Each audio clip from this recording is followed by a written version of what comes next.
From India again, Swaroop Banerjee, Chief Operating Officer and Business Head Zee Live.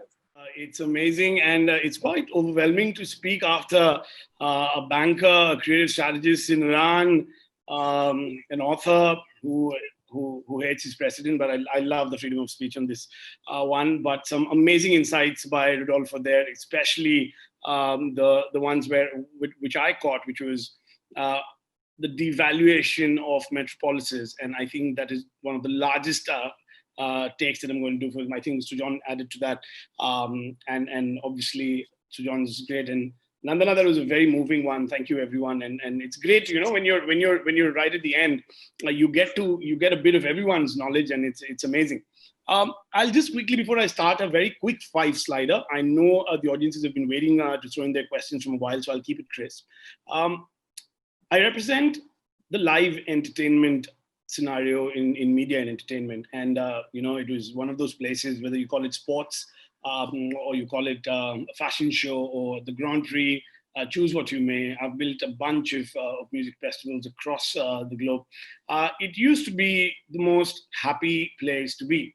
You would hug your person who's sitting next when Ronaldo hit that goal, or you would start crying and 5 people would start hugging each other when your favorite concert song got played. And today it's being called the business of mass gatherings.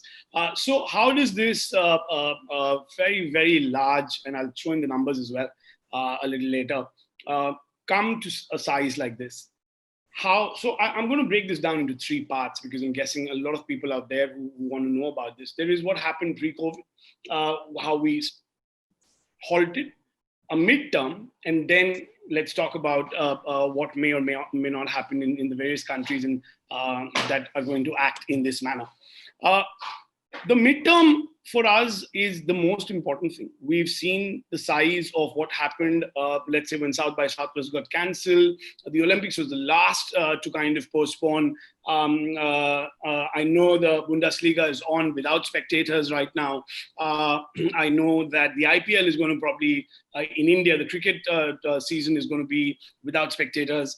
I was speaking to the Shanghai Disneyland when they kind of opened up to about 80,000 people and got sold in under 3.5 minutes, at a third of their capacity. And I know because we're investing a very, very large amount on a hopeful future. So it's the midterm is, I wouldn't like to call it very, very great. But in live entertainment, there are about 4 or 5 aspects. Sports is one, the fashion side is one, the music side is one, comic is one, and then the size of the sheer problem, which is you have to be next to each other looking at a stage, or sit next to each other looking at that sport, or be next to each other in a bar and look at that comic performance happening, and how does that affect? So very quickly on how real the numbers are of it affecting. Those of you in the industry or that have heard, there are a very few very, very large public listed companies across the world. Live Nation is one of them that has, as large a valuation as some of the tech players today. It's dropped down to about 78%. The businesses in India in the last 2.5 months have and this is roughly, and I'll give you both the numbers. It's a 15,000 to about 18,000 crore market. We roughly, on our own, we were to invest about 2 billion rupees as of last year for the next 3.5 years in this particular field. The CAGR has been on an average between 15 and 19% from the last 4 years. You can imagine that it took a decade and a half to get to about 9,000 odd crores. And from about 9,500 crores to about 15,000 crores, it only took 4 years. And now what it looked like at December 2019, and let's agree, COVID, yes, but 2019 wasn't a very, very out of the world year for business on most entertainment platforms. But the jump was severe. The fall, therefore, is even harder. And therefore the coming back of it. Like a lot of us presented some scenarios. I'm going to quickly touch upon those 5 slides and then culminate, and then we can take in the questions. this is what it looks like. The size of the industry, the growth of everything that was, I mean, and I think when I keep talking about this, for those of you not close or adept with the industry, think weddings, think sports, think music festivals, think corporate launches, think everything that is physical and out there that requires a very, very large number of people in order to succeed and is usually celebratory. The current stats of the live entertainment industry, this is from an India point of view, I will give you some global examples. The new normal, what will change forever or what has changed forever, the industry and the consumer side, and then are we future ready or not? In all of this, however, I will try and keep consumer engagement as the topmost point over here, because it's amazing how customers have engaged or have caught on to us and to this one point of Nandana that it happens to be two of the strongest things that has happened in the last 2 months. People have not spent money, but people have steadfast and people have connected with a lot of brands that could show some very heart-touching feed like what Sujan showed us. Can I step to the next slide? So now what you see is in terms of what has happened, right? You can see Coachella, for example, for a lot of people who know about music festivals, is the size of South by Southwest or Tomorrowland, or a bunch of other music festivals over there. All of these festivals announced from March all the way to October that was happening. All of them have moved on from October to whenever it is that they can.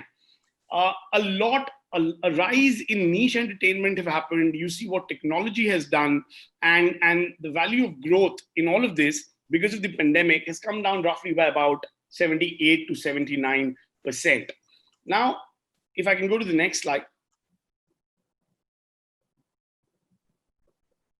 So it's quite on a standstill, and I just want to bring everyone up to speed with the sheer size of what has happened. It's $1 billion in play over here. Every form of Grand Prix, every form of sport, in every genre of sport, every form of live entertainment, in every genre of live entertainment is quite a lot of market dollar that has been in a complete halt. Some of the local examples that we've seen is roughly under 1,000 events in India got stopped. All of us have read in our individual countries what has moved, what has not. The Olympics is looking at 2021. A lot of people went online. And here is what's very, very interesting. While it came down by 78%, my OTT subscriptions or the digital subscriptions and on a bunch of channels went up by 46%. And therefore, everything that moved from live to virtual started adapting. And here is where I will talk about the midterm. Can I get the next slide?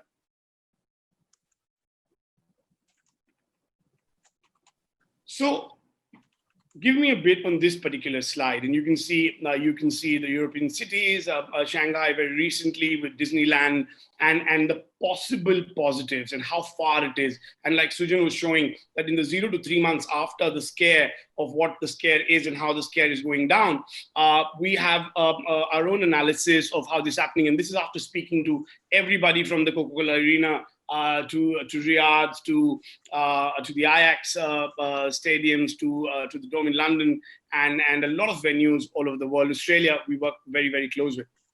Now, what has happened is that over 1,000 to 4,000 events between corporates, and you can't get married virtually, though a lot of that is already happening as well. And you can sign it legally now, even virtually. You literally don't need to be with each other, and depends on who's reading the vows to you. But what's very, very interesting is that everything that moved online engaged the customer. Whether it was Chris Martin that performed, whether it was Lady Gaga, whether it was some of our very own Bollywood superstars that engage with audiences. The social currency of a celebrity influencer coupled with a brand at this point of time took a very, very, very high spike. We've personally delivered over 16 different campaigns in the last 2.5 months. I won't lie to you, nowhere was it close to usually the campaigns that we deliver in size, but in terms of their ability to engage their audiences because everyone's stuck at home, the influencers delivering the piece from home, and all the events turned virtual. So people were performing virtually, people were doing poetry virtually, world over artists went on virtually. Most of them, and this is a very good fundamental change that happened over here on the empathy side of things, is maximum people went and did stuff for aid, for COVID aid. Everyone was from Global Citizen all over the world to Facebook in India. The largest concerts, the largest virtual events happened for aid, and the empathy kind of took over. So coming back to the possible positives, the drive-ins that you see, the Disneyland bit that I said, every country that is opening up, places like Iran and the US and a bunch of other places that didn't shut down at all, but are opening up very, very slowly. We see this from, let's say, August to about October. We will see this gradual opening happen. And this is for, depending on a super green zone that your country is, a green zone that your country is, how we've classified it is in 3 or 4 color brackets of how drastic the situation is in that particular country. But in the countries that are not so drastic, the green zones or business will move to those states. So for example, in India, we're already looking at Goa, at Assam, at Kerala, at a lot of these places where we're saying, hey, it's not, and here is where the metropolis is being devalued in its entirety.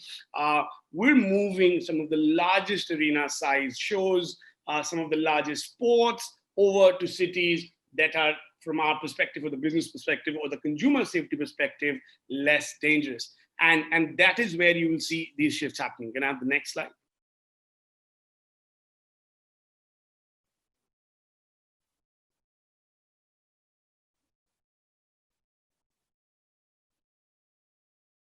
Hemant, if I can have the next slide, please.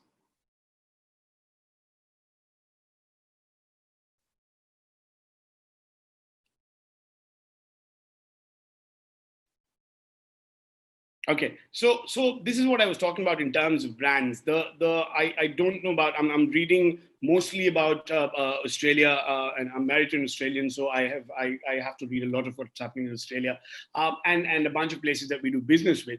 But the 33% norm, or the 1/3 norm of places that are to be open, 5 shops every 6 shop in a particular mall, or some of the green states that are coming in, those are the new normal that you will see.